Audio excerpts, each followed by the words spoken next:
हमारे पूर्वजों ने कई बलिदान दिए और जिसकी दिशा हमारे आदरणीय प्रधानमंत्री खुद दिखा रहे हैं, वो भारत का निर्माण करना अब संभव है.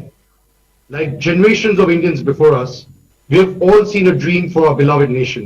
The time has come for us to turn that dream into a reality. We have the leadership, the resources, and most importantly, the resolve to make it happen. We, the citizens of East and Northeast India, have been the torchbearers of defining movements, growth, and development both in pre and post independence India. Over the last few years, the Eastern India has taken tremendous strides in infrastructure and economic development.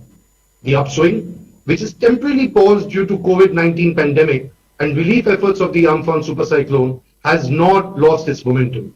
We will soon get back to being the engine of economic development that drives us towards realizing our dream of an Atmanirbhar Bharat. On behalf of Indian Chamber of Commerce, I would like to thank our government for their unparalleled support and guidance. हम सभी इस नव भारत के निर्माण में आपके साथ हैं और आपके मार्गदर्शन के लिए कृतज्ञ हैं. मैं एक बार फिर हमारे आदरणीय प्रधानमंत्री जी श्री नरेंद्र मोदी जी का स्वागत और अभिनंदन करता हूं. Sir, may I now request you to kindly share your thoughts and vision with us. Thank you.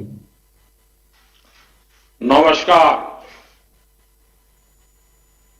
আশা করি আপনারা সবাই ভালো আছেন না? 95 वर्ष से निरंतर देश की सेवा करना किसी भी संस्था या संगठन के लिए अपने आप में बहुत बड़ी बात होती है। आईसीसी ने पूर्वी भारत और नॉर्थ ईस्ट के डेवलपमेंट में जो कंट्रीब्यूशन दिया है, विशेषकर वहां की मैन्युफैक्चरिंग यूनिट्स को, वह भी हिस्टोरिकल है। आईसीसी के लिए अपना योगदान देने वाले आप सभी को इन 95 वर्ष में जिन जिन महानुभावों ने योगदान दिया है, उस प्रत्येक महानुभाव का मैं अभिनंदन करता हूं। साथियों, आईसीसी ने 1925 में अपने गठन के बाद से आजादी की लड़ाई को देखा है, उस लड़ाई को जिया है। सरकारों से मुसीबतें भी झेली है, भीषण अकाल और अन्न संकटों को देखा है, विभाजन को देखा है। विभाजन की उस पीड़ा को आपने सहा है और भारत की ग्रोथ ट्रेजेक्टरी का भी आप हिस्सा रहे हैं। अब इस बार की एजीएम एक ऐसे समय में हो रही है जब हमारा देश मल्टीपल चैलेंजेस को चैलेंज कर रहा है। कोरोना वायरस से पूरी दुनिया लड़ रही है, भारत भी लड़ रहा है, लेकिन अन्य तरह के संकट भी निरंतर खड़े हो रहे हैं। कहीं फ्लड की चुनौती, कहीं लॉकस्ट, जो बंगाल में जिसको पोंगोपा कहते हैं, पोंगोपा का कहर, कहीं ओलावृष्टि, कहीं असम में ऑयल फील्ड में आग, कहीं लगातार छोटे छोटे अर्थक्वेक की खबरें। ये भी कम ही होता है कि पूर्वी और पश्चिम क्षेत्र में एक के बाद एक 2 साइक्लोन्स चुनौती बनकर के आए। ऐसे तमाम फ्रंट्स पर हम सभी एक साथ मिलकर के लड़ रहे हैं। कभी कभी समय भी हमें परखता है, समय भी हमारी कसौटी करता है, परीक्षा लेता है। कई बार अनेक कठिनाइयां अनेक कसौटियां एक साथ आ जाती है, लेकिन हमने ये भी अनुभव किया है कि इस तरह की कसौटी में हमारा कर्तृत्व, हमारा कृतित्व उज्जवल भविष्य की गारंटी भी लेकर के आता है। किसी कसौटी से हम कैसे निपट रहे हैं, मुश्किलों से कितनी मजबूती से लड़ रहे हैं, ये आने वाले अवसरों को भी तय करता है। साथियों, हमारे यहां कहा जाता है, मन के हारे हार, मन के हारे हार, मन के जीते जीत। यानी हमारी संकल्प शक्ति, हमारी इच्छा शक्ति ही हमारा आगे का मार्ग तय करती है। जो पहले ही हार मान लेता है, उसके सामने नए अवसर दूर दूर तक नजर नहीं आते हैं। लेकिन जो जीत के लिए निरंतर प्रयास करता है, एक दूसरे का साथ देते हुए आगे बढ़ता है, उसके सामने नए अवसर भी उतने ही ज्यादा आते हैं और अवसर भी सामने चले आते हैं। साथियों, ये हमारी एकजुटता, ये एक साथ मिलकर बड़ी से बड़ी आपदा का सामना करना, ये हमारी संकल्प शक्ति, ये हमारी इच्छा शक्ति, हमारी बहुत बड़ी स्ट्रेंथ है। एक राष्ट्र के रूप में हमारी बहुत बड़ी ताकत है।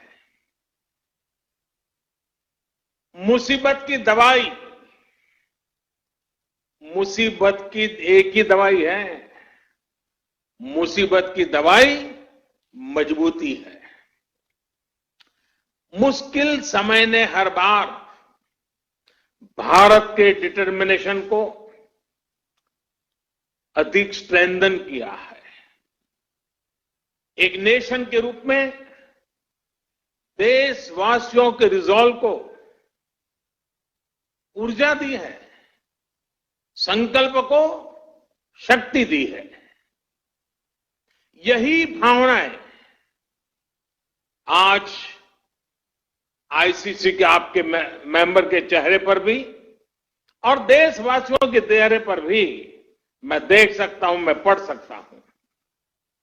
करोड़ों देशवासियों के प्रयासों में मैं एक नई आशा देख सकता हूं, नया विश्वास देख सकता हूं।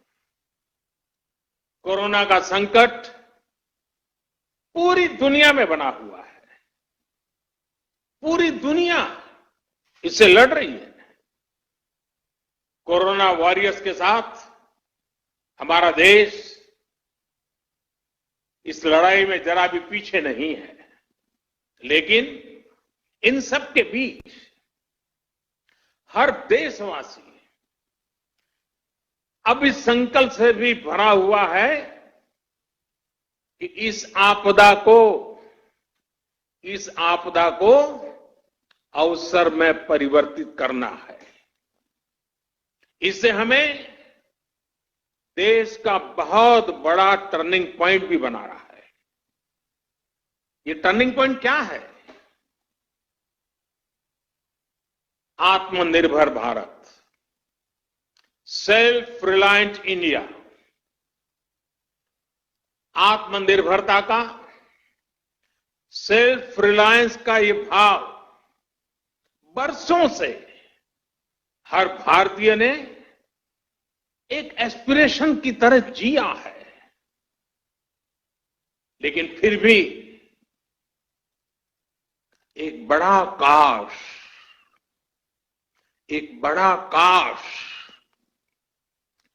हर भारतीय के मन में रहा है, मस्तिष्क में रहा है।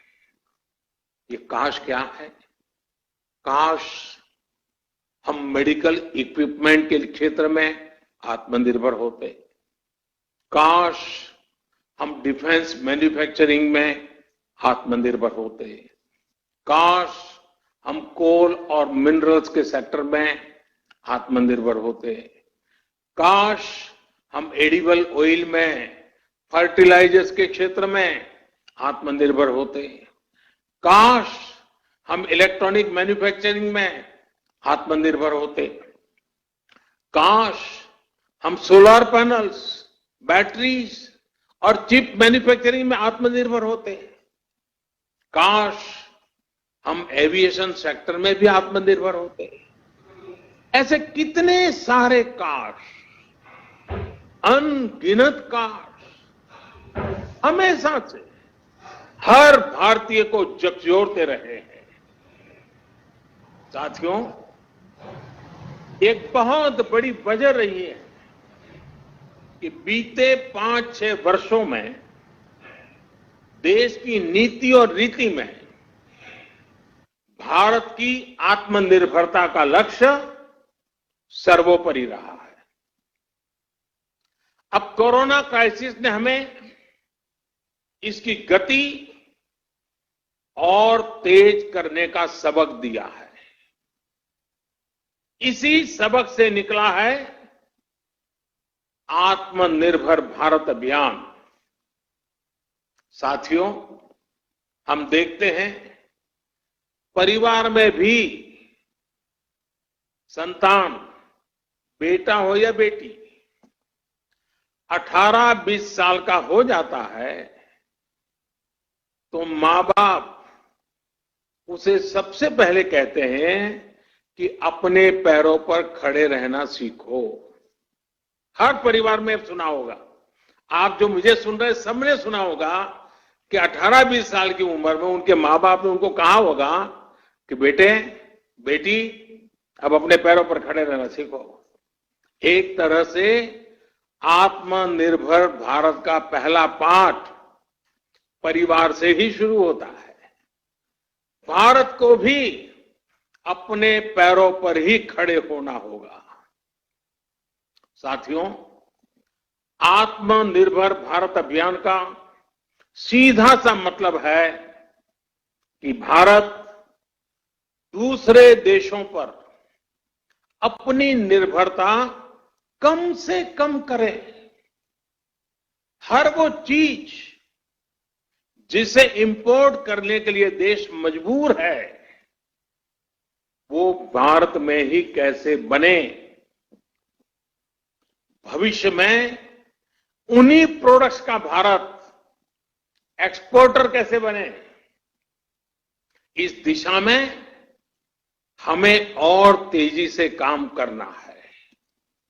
इसके अलावा हर वो सामान जो भारत का लघु उद्यमी बनाता है, हमारे हैंडीक्राफ्ट वाले जो सामान हमारे सेल्फ हेल्प ग्रुप से जुड़े करोड़ों गरीब बनाते हैं,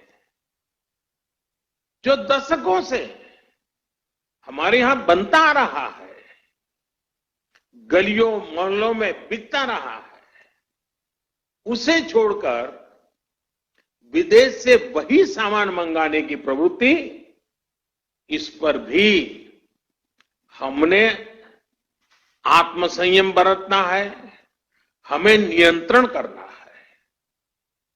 हम इन छोटे छोटे व्यापार करने वाले लोगों से केवल चीज ही नहीं खरीदते, पैसे ही नहीं देते, उनके परिश्रम को पुरस्कृत करते हैं, मान सम्मान बढ़ाते हैं। कभी सोचना, आप मर्सिडीज गाड़ी लेकर के जा रहे हैं और फुटपाथ पर छोटी चीज बेचने वाले की चीज आपने उतर करके खरीदी, वो पैसे नहीं गिनेगा, वो उसकी छाती फूल जाएगी। देखिए, मर्सिडीज गाड़ी वाला भी फुटपाथ पर मैं भले बैठा हूं, लेकिन उतर करके मेरे से सामान खरीद रखा है, उसकी जिंदगी को एक ताकत मिलती है, उसको सम्मान मिलता है।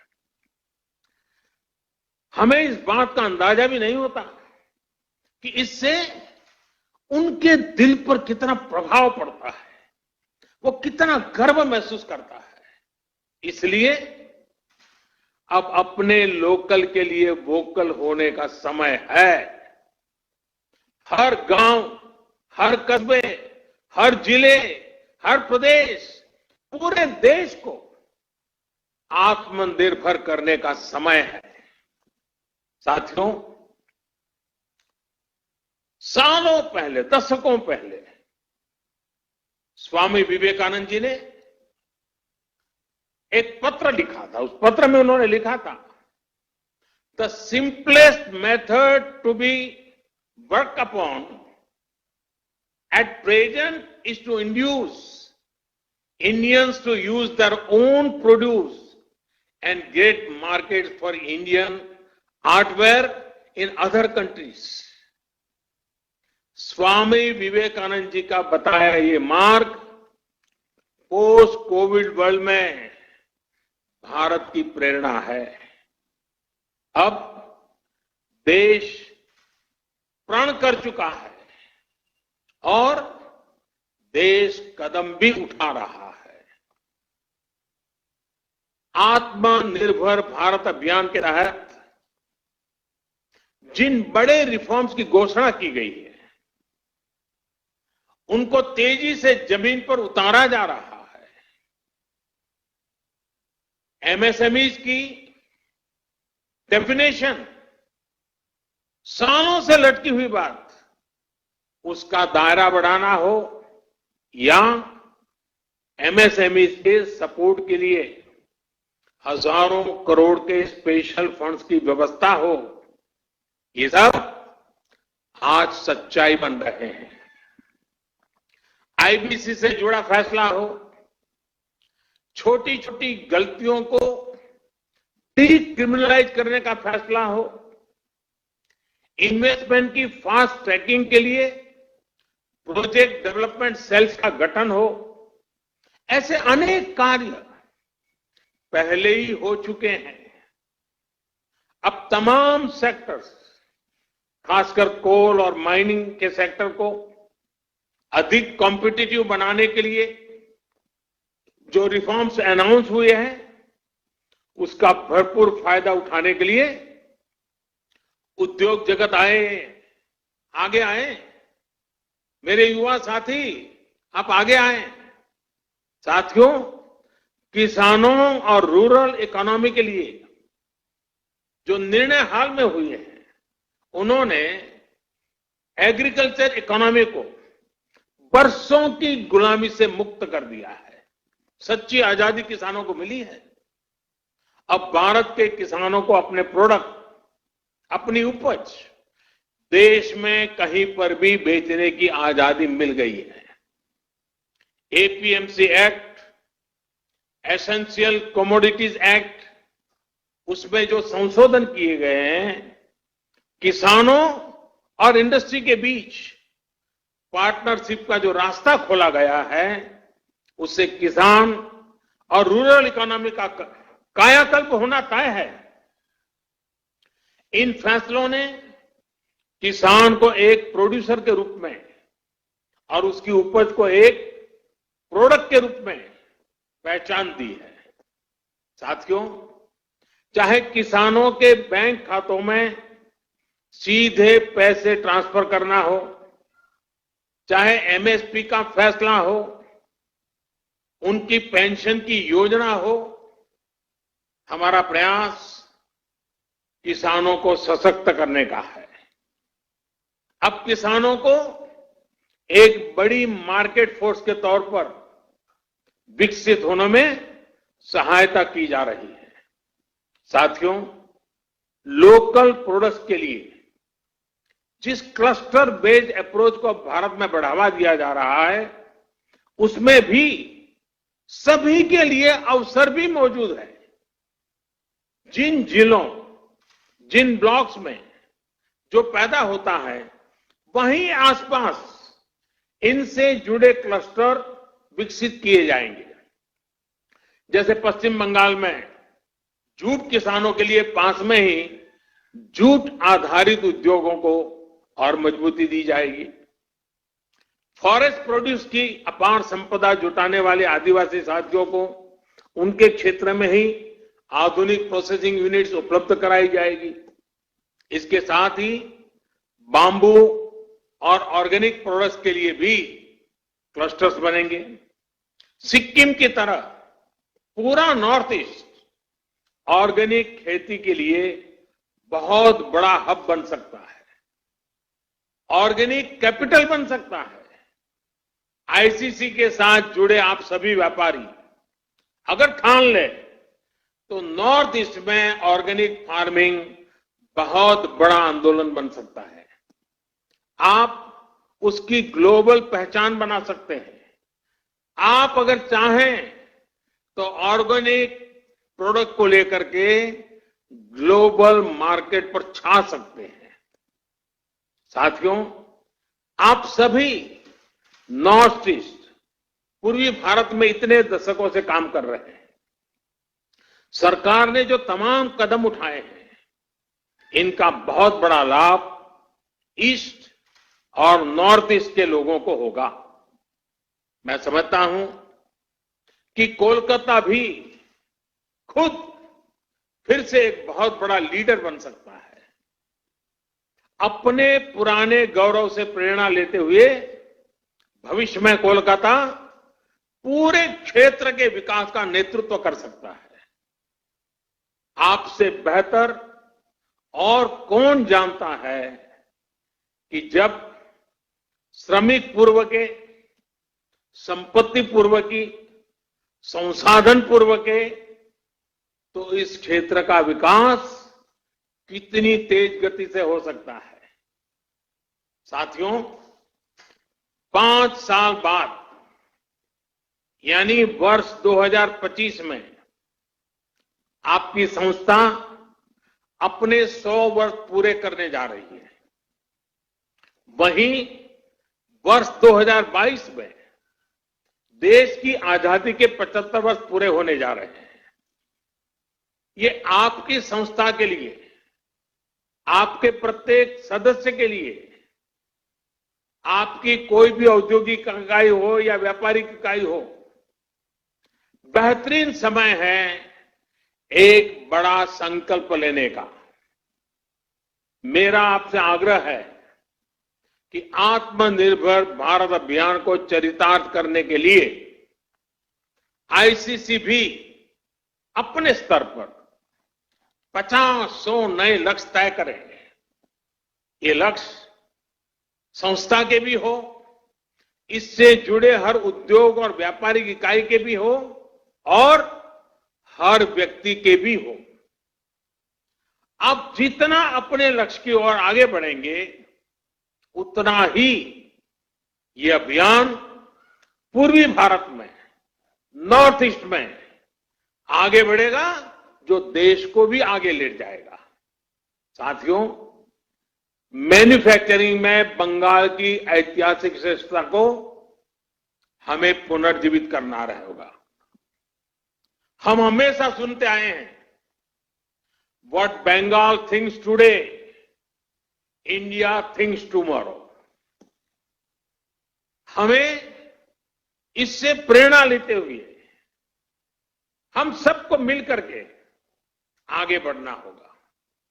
ये समय इंडियन इकोनॉमी को कमांड एंड कंट्रोल से निकालकर प्लग एंड प्ले की तरफ ले जाना है।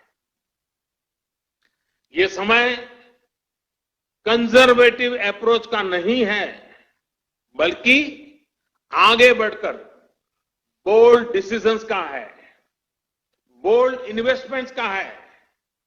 ये समय भारत में एक globally competitive domestic supply chain तैयार करने का है। इसके लिए उद्योग जगत को अपनी मौजूदा सप्लाई चेन के सभी स्टेक होल्डर्स को संकट से निकालने में मदद भी करनी है और वैल्यू एडिशन में उनकी हैंड होल्डिंग भी करनी है। साथियों, आत्मनिर्भर भारत अभियान में आगे बढ़ते हुए कोरोना काल से संघर्ष करते हुए आज आपने इस एजीएम में जो पीपल, प्लेनेट एंड प्रॉफिट का विषय उठाया गया है वो भी बहुत महत्वपूर्ण है। कुछ लोगों को लगता है कि ये तीनों एक दूसरे के ऑपोजिट है, विरोधाभासी है, लेकिन ऐसा नहीं है। पीपल, प्लेनेट एंड प्रॉफिट एक दूसरे से इंटरलिंक्ड है। ये तीनों एक साथ फ्लरिश कर सकते हैं, को एग्जिस्ट कर सकते हैं। मैं आपको कुछ उदाहरण देकर समझाता हूं। जैसे भारत में हमने एलईडी बल्ब का एक बहुत बड़ा अभियान चलाया। अब ये एलईडी बल्ब अपने आप में एक बड़ा प्रेरक उदाहरण है। 5-6 वर्ष पहले एक एलईडी बल्ब 350 रुपये से भी ज्यादा में मिलता था। आज वही बल्ब 50 रुपये तक में मिल जाता है। आप सोचिए, कीमत कम होने से देश भर में करोड़ों करोड़ों की संख्या में एलईडी बल्ब घर घर पहुंचे हैं, स्ट्रीट लाइट्स में लग रहे हैं। ये क्वांटिटी इतनी बड़ी है कि इससे उत्पादन की लागत कम हुई है और प्रॉफिट भी बढ़ा है। इससे लाभ किसको मिला है? पीपल को, आम देशवासी को, जिसका बिजली का बिल कम हुआ है। एक मोटा मोटा अंदाज में लगा सकता हूं, आज प्रतिवर्ष एवरी ईयर देशवासियों के करीब करीब 19,000 करोड़ रुपए बिजली के बिल में एलईडी की वजह से बच रहे हैं। 19,000 करोड़ रुपए आपके जेब में बचना, ये बचत गरीब को हुई है, ये बचत देश के मध्यम वर्ग को हुई है और लगातार होने वाली है। इसका लाभ प्लेनेट को भी हुआ है। सरकारी एजेंसियों ने जितने एलईडी बल्ब कम कीमत पर बेचे हैं, अकेले उससे ही हर साल करीब करीब 4 करोड़ टन कार्बन डाइऑक्साइड का एमिशन कम हुआ है। यानी प्रॉफिट दोनों को है, दोनों के लिए विन विन सिचुएशन है। उत्पादक भी कमाता है, विक्रेता भी कमाता है और खरीदार भी कमाता है, और प्लेनेट का तो भला हुआ ही हुआ है। अगर आप सरकार की अन्य योजनाओं और फैसलों को भी देखें तो बीते 5-6 वर्षों में पीपल, प्लेनेट एंड प्रॉफिट का ये कंसेप्ट जमीन पर और मजबूत हुआ है। अब जैसे अभी आपने भी देखा है कि कैसे सरकार का बहुत ज्यादा जोर इनलैंड वाटरवेज पर है। हल्दिया से बनारस तक तो वाटरवेज चालू हो चुका है। अब मैं बनारस का एमपी हूं, इसलिए मुझे आपसे जुड़ने हुए आनंद भी आता है। अब वो चालू भी हो चुका है। अब नॉर्थ ईस्ट में भी वाटरवेज बढ़ाया जा रहा है। इन वाटरवेज से पीपल का फायदा है, क्योंकि इससे लॉजिस्टिक्स का खर्च कम होता है। इन वाटरवेज से प्लेनेट का भी फायदा है, क्योंकि इससे ईंधन कम जलता है। और हमें यह भी नहीं भूलना चाहिए कि ये पेट्रोल डीजल के इंपोर्ट को कम करेगा, रोड पर ट्रैफिक कम करेगा, सामान सस्ते में पहुंचाएगा, सामान सस्ता मिलेगा, शॉर्टेज रूट से जल्दी पहुंचेगा। खरीदने वाले और बेचने वाले दोनों को इसमें प्रॉफिट ही प्रॉफिट है।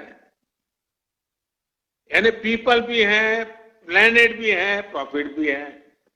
साथियों, भारत में एक और अभियान अभी चल रहा है, देश को सिंगल यूज प्लास्टिक से मुक्त करने का।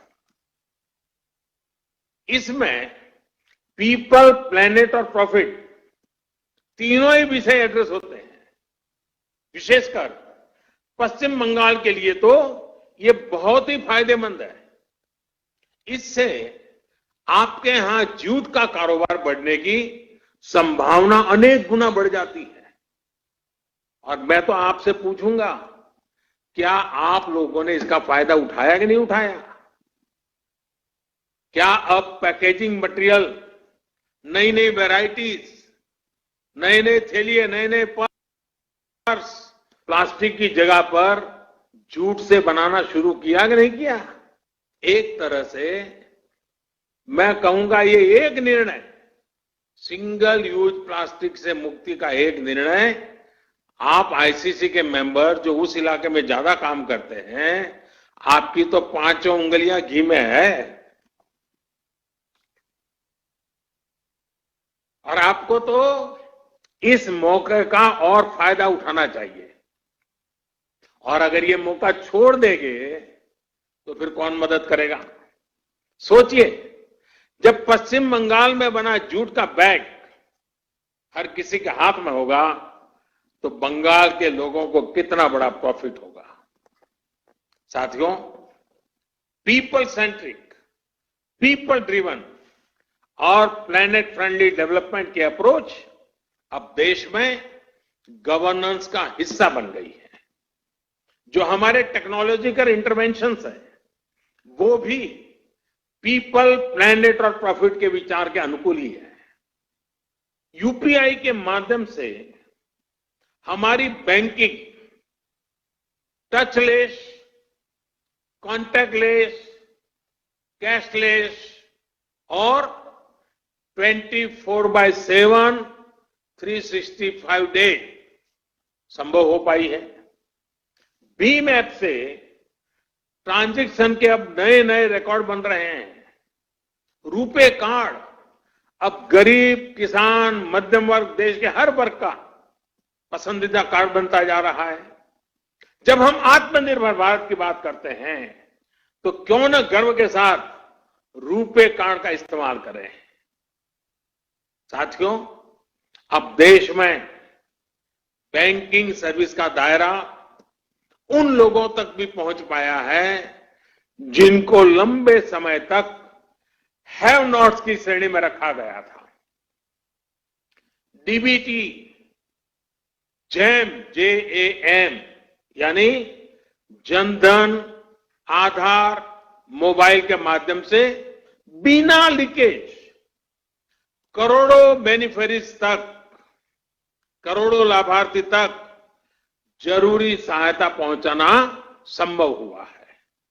इसी तरह गवर्नमेंट ई मार्केट प्लेस, और मैं चाहूंगा सभी व्यापारी आलम इसको ध्यान से सुने, गवर्नमेंट ई मार्केट प्लेस यानी GEM, आप वेबसाइट पे जाकर इसकी डिटेल देख सकते हैं। GEM ने पीपल को सरकार के साथ जुड़कर प्रॉफिट कमाने का एक अवसर दिया है। आप ये जानते ही हैं कि jam platform, GEM, jam platform पर छोटा हो या बड़ा, व्यक्तिगत रूप से काम करता हो या सेल्फ हेल्प ग्रुप चलाता हो, MSME हो या बड़ा व्यापारी हो, सीधे सीधे भारत सरकार को अपने गुड्स और अपनी सर्विसेज उपलब्ध करा सकते हैं और बड़ी ट्रांसपेरेंसी के साथ। पहले तो जब तक इतने लाख का टर्नओवर नहीं होता है, इतना बड़ा ब्रांड नहीं होता है, इतना बड़ा नाम नहीं होता है, तब तक आप सरकार को माल बेचने के लिए सोच ही नहीं सकते थे। आज हमने वो रास्ता खोला है कि आप सीधे भारत सरकार की बड़ी से बड़ी इकाई, इवन PM ऑफिस में भी आपका माल पहुंच सकता है, प्रधानमंत्री को भी पहुंच सकता है। इसलिए मेरा आईसीसी से भी आग्रह है कि आपके जो मेंबर्स हैं, जो आपसे जुड़े हुए हैं, मैन्युफैक्चरर्स हैं, उन्हें भी ज्यादा से ज्यादा संख्या में जैम से जुड़ने के लिए प्रेरित करिए और अपने उत्पाद सरकार को खरीदने ही पड़े ऐसी क्वालिटी का माल लेकर के आए। देखिए कैसी स्पर्धा चलती है और सरकार की ताकत नहीं है कि आपके अच्छे माल को ठुकरा सके। ये ऐसा ट्रांसपेरेंट प्लेटफॉर्म है, हर एक का बेनिफिट है। अगर आपसे जुड़ा हर मैन्युफैक्चरर जेम से जुड़ जाएगा तो छोटे कारोबारी भी अपने प्रोडक्ट सीधे सरकार को बेच पाएंगे। साथियों, जब हम प्लेनेट की बात करते हैं तो आप भी देख रहे हैं कि आज आईसा यानी इंटरनेशनल सोलर अलायंस एक बड़ा ग्लोबल मूवमेंट बन रहा है। सोलर एनर्जी के क्षेत्र में जो लाभ भारत अपने लिए देखता है उसको पूरी दुनिया के साथ साझा करने के लिए कोशिश की जा रही है। मेरा इंडियन चैम्बर ऑफ कॉमर्स के तमाम सदस्यों से अनुरोध है कि रिन्यूएबल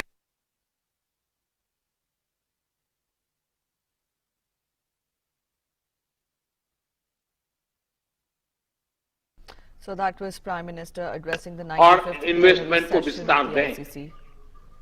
देश में ही सोलार पैनल की मैन्युफैक्चरिंग, पावर स्टोरेज कैपेसिटी बनाने के लिए बेहतर बैटरीज, इसके R&D और मैन्युफैक्चरिंग में निवेश करने की ये बहुत बड़ी सुवर्ण तक है, गोल्डन अपॉर्चुनिटी है। जो इस काम में जुटे हैं ऐसे संस्थानों की, एमएसएमईज की हैंड होल्डिंग आवश्यक है और करनी चाहिए। बदलते हुए विश्व में सोलार रिचार्जेबल बैटरीज का बहुत बड़ा मार्केट बनने वाला है। क्या भारत का उद्योग जगत इसका नेतृत्व कर सकता है? इस क्षेत्र में भारत एक बहुत बड़ा हब बन सकता है। आईसीसी और उसके सदस्य 2022 जब भारत अपनी आजादी के 75 वर्ष पूरा करेगा और 2025 जब आईसीसी अपने 100 वर्ष पूरा करेगा तो इन अवसरों से जुड़े लक्ष्यों में इस विषय पर भी अपने टारगेट तय कर सकते हैं। साथियों, ये समय अवसर को पहचानने का है, खुद को आजमाने का है और नई बुलंदियों की ओर जाने का है। ये अगर सबसे बड़ा संकट है तो हमें इससे सबसे बड़ी सीख लेते हुए इसका पूरा लाभ भी उठाना चाहिए। मैं आपको आश्वस्त करता हूं कि सरकार इसके लिए पूरी तरह से कमिटेड है, आपके साथ है। आप बेहिचक आगे बढ़िए, नए संकल्पों के साथ, नए विश्वास के साथ आगे बढ़िए। आत्मनिर्भर भारत के मूल मंत्र में है, और ये बात बहुत महत्वपूर्ण है, आत्मनिर्भर भारत के मूल में जो मंत्र है वो है आत्मविश्वासी भारतीय। हर भारतीय आत्मविश्वासी होगा तो आत्मनिर्भर भारत की यात्रा बहुत कम समय में हम जीत लेंगे। गुरुवर टैगोर ने अपनी कविता नूतन जोगेर भोर में कहा है, चोलाए चोलाए बाजवे जोएर मेरी, चोलाए चोलाए बाजवे जोएर मेरी, पाएर बेगे ही पोत केटे जाए कोरिश्ना आर दे। यानी हर आगे बढ़ने वाले कदम पर घोषणाद होगा, दौड़ते पांव ही नया रास्ता बना देंगे। अब देरी मत करो, सोचिए ये कितना बड़ा मंत्र है, दौड़ते पांव ही नया रास्ता बना देंगे। जब इतनी बड़ी प्रेरणा हमारे सामने है तो रुकने का सवाल ही पैदा नहीं होता। मुझे पूरा विश्वास है कि जब आप अपनी स्थापना के 100 वर्ष का समारोह मनाएंगे, जब देश अपनी स्वतंत्रता के 75 वर्ष का पर्व मनाएगा, तो आत्मनिर्भर भारत के मार्ग पर हमारा देश मजबूती के साथ काफी आगे बढ़ चुका होगा और आपके साथ सहयोग से बढ़ चुका होगा। 130 करोड़ देशवासियों की संकल्प शक्ति से बड़ा होगा। 130 करोड़ देशवासियों के हर कदम में आत्मनिर्भरता का मिजाज होगा। एक बार फिर आप सबको बहुत बहुत शुभकामनाएं देता हूं और मैं यही प्रार्थना करूंगा, स्वस्थ रहिए, सुरक्षित रहिए। बहुत बहुत आभार। ভালো থাকবেন। আমরা ভালো থাকবো স্যার, আপনিও ভালো থাকবেন। Now I would request Shri Sanjeev Goenka to formally give the vote of thanks.